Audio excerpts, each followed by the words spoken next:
to para ako mismo, in time na may press con ako, masabi ko talaga yung totoong na-experience ko. At ang masasabi ko talaga, buti na lang nakilala ko sila. Tulad ng sinabi mo, siguro nga nasa akin na yung sinasabi mo, box office or mga endorsement, pero ang pinakamahalaga kasi sa lahat ay yung health.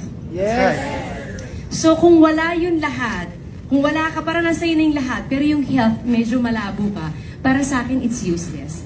Kailangan lahat magkakasama at ang pinaka-importante sa akin at sa buong pamilya namin is yung health. Kasi gusto ko mas maging malakas para marami akong magawa. Gusto ko maging strong para sa mga anak ko. At salamat na lang at nakilala ko sila. Kasi every morning, empty stomach, iniinom ko siya. At nakikita ko yung improvement sa akin. At yung trabaho ko ay hindi namin alam kung anong oras ako makakauwi ng bahay. Pero one thing is for